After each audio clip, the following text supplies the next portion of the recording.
my reaction to the round of 32. We're coming off the back of what was a great weekend of college hoops. We had some close games, near buzzer beaters, one buzzer beater, and now we know who will be in the Sweet 16. Before we jump into the video, make sure you guys like, comment, and most importantly, hit the subscribe button. Hit that subscribe button. Without further ado, let's jump right into the video. First, let's kick it off with Rick Pitino's St. John's team getting upset by John Calipari's Arkansas team. If you watch my bracket predictions video, I didn't even think Arkansas was going to make it this far. I thought Kansas was going to be able to handle them, but I want to give credit to that Razorback team. They are a fun team to watch. They play with speed and they play with this intensity on both sides of the ball. And ultimately, that was why they were able to win this game. The Red Storm, whose one weakness all season long was their offensive game, and there was a concern going into the tournament that if their offense could have clicked for one night,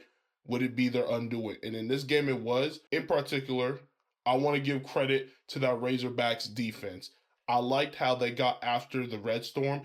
And if you watch the game, you notice that that St. John's team missed a ton of looks at the rim. And that was just because that Razorbacks defense was able to get after them physically, and because of their size and athleticism, they made every look tougher. And then for that Arkansas offense, I liked how they were able to take care of the ball. And even when they did have turnovers, they were dead ball turnovers, taking away St. John's ability to get into transition with those turnovers. That Red Storm offense was not good in the half court setting, and their strength was getting out in fast break and getting easier buckets off the back of that. And you can tell because they weren't able to do that, they struggle immensely. And speaking of struggling, Big East Player of the Year, RJ Lewis Jr., who went 3 for 17. He was eventually benched for, I believe, the final 4 minutes of that game. And it comes off with controversy. I think you got to keep him in. When you have the player of the year, regardless of if he's shooting 3 for 20, 1 for 15, so on and so on,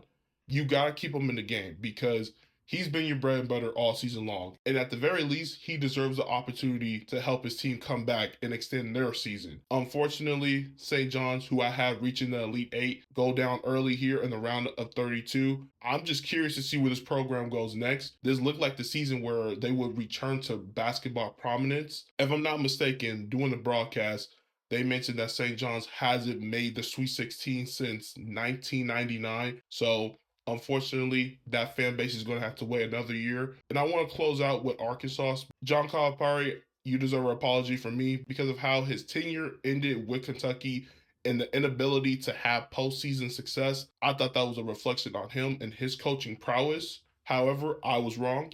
And although, yes, he still is one of the all-time coaches in college basketball, I thought it was becoming a change of the guard, so to speak. But credit to Calipari and the Razorbacks. Next, the Michigan Wolverines stormed back to take out the Texas A&M Aggies in what was a crazy game as the Wolverines advanced to the Sweet 16. Even though I didn't even pick the Wolverines to get to the Sweet 16, let alone the round of 32, I'm just happy that the Wolverines got here because, as I mentioned, I am a fan of Michigan. I was on the fence on them because they've been in so many iffy positions all season long. The Aggies kind of gave this game away because for the most part, they controlled about 33 minutes of the game, and in those last 7 minutes, that's when Michigan stormed back because they were down by 10 in that second half. Shout out to Young Bull. I believe his last name is Gale. He played phenomenally.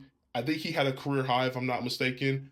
He played with great tenacity, and for Michigan, a team who I don't think a lot of people had this high of an expectation for them, if they could keep playing how they did in those last 7 minutes against the Aggies, they could be a dangerous team, so watch out for them. Next, we got the Florida Gators barely surviving against the UConn Huskies in what was a good game as well. I want to give credit to the Huskies. That was a team that, although it is bittersweet for them to lose this early in the tournament after going back-to-back, Dan Hurley is a phenomenal coach, and he got his players up for this game, and they damn near upset a number 1 seed who, in everyone's mind, is the favorites to win the whole thing. That is just a testament to the championship pedigree of Coach Hurley, along with what he's building for the UConn Huskies men's basketball program. Unfortunately for the Huskies, their undoing was the fact that they couldn't get rebounds in critical moments off of missed free throws.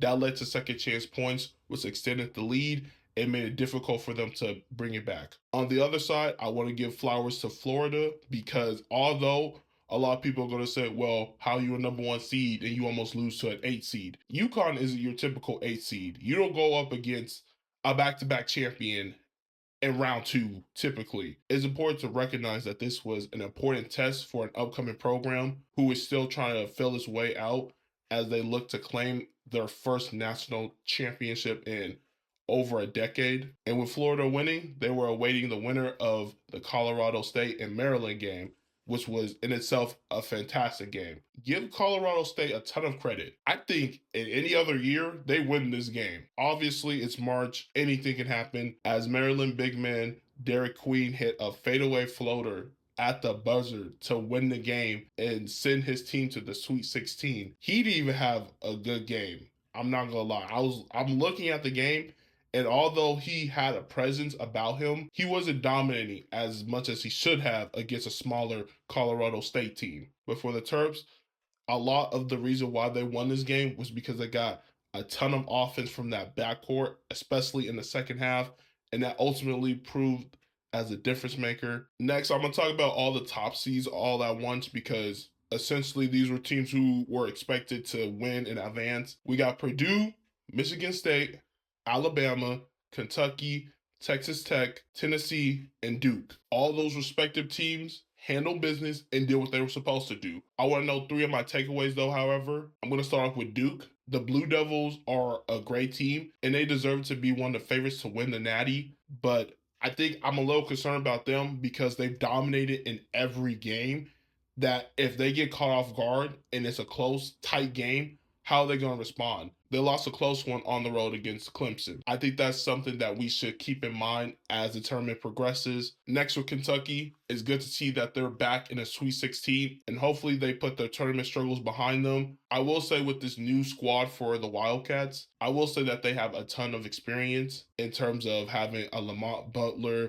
They have a ton of other seniors and graduate players who bring a ton of tournament experience. So there's definitely a difference between this current team compared to the teams at the tail end of John Calipari's tenure in Lexington. Kentucky find themselves in a Sweet 16 matchup against Tennessee. In the regular season, they beat them 2 times, and I'm intrigued to see what the Volunteers can do. It is tough for a team to win 3 games against a rival. And then lastly, Michigan State. I was a little scared. I'm not going to lie. That first half was a little alarming because New Mexico was able to keep it close. However, in the second half, that Spartans team was dialed in and they eventually pulled it out. This type of adversity early in the tournament could either help a team grow or is going to add more pressure. We'll see in the case of Michigan State. Let's talk about the impromptu Cinderella runs. Let's start with the BYU Wisconsin game. Both teams went off offensively.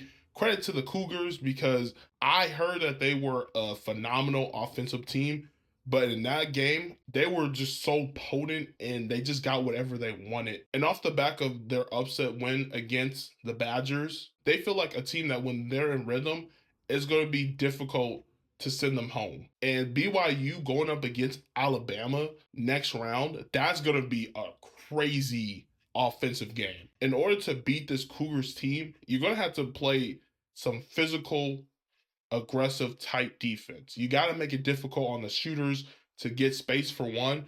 And then even if they get that space, you got to use your size athleticism to make those looks more difficult. And then briefly, I want to talk about Wisconsin. Unfortunately for them, their undoing was the fact that in those middle portions of the halves, that's where their offense and defense both struggle collectively. They didn't get good looks from the field, and then defensively, they just kept collapsing. They kept giving up open looks. And then we got the Ole Miss Rebels upsetting the Iowa State Cyclones. Now, I'm not going to lie. Apologies to Ole Miss. I respect your game. I respect your game. You guys came out, you balled. You said, elite defense, we got that. Don't worry about it. If anything, they played better defense than Iowa State. Next, we got the Houston Cougars, who I'm a little concerned about because they barely beat a Gonzaga team who in most years has a better squad. This year was a little bit of an outlier. Is this the year where they finally put everything together and the stars align and they reach the Final Four, maybe even potentially the national title game. To answer my little soliloquy about is there a cause of concern for Houston, right now I'm going to say no. That's a program where they're going to compete every single year, regardless of whether or not they're the favorites, underdogs. I think this can only further help them in the long run. And then the final game of the night, Arizona took out Oregon to advance to the Sweet 16 and to get a rematch against the #1 seed in the East region, the Duke Blue Devils. Apologies to Zona. I didn't even have you guys reaching the Sweet 16. I didn't even have you guys get out of round one. Credit to them. I thought that because of their prior history in the tournament, I was a little worried about them. I didn't think that they were going to be able to get the job done.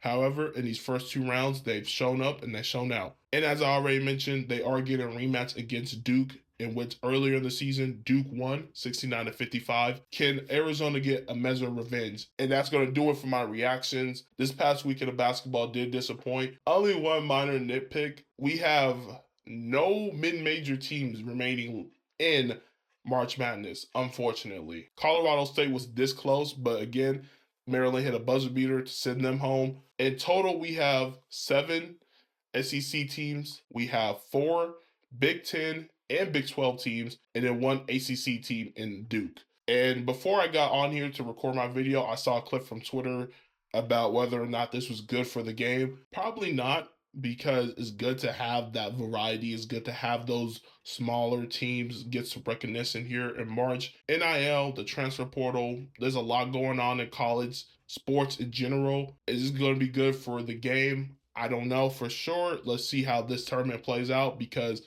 again, the tournament is designed to have the best of the best. As long as we have the best of the best remaining and competing, the tournament is going to be fine, and I don't think there's much to worry about. Thank you guys for watching the video, and if you're intrigued to see how my bracket is playing out, go ahead and watch this video.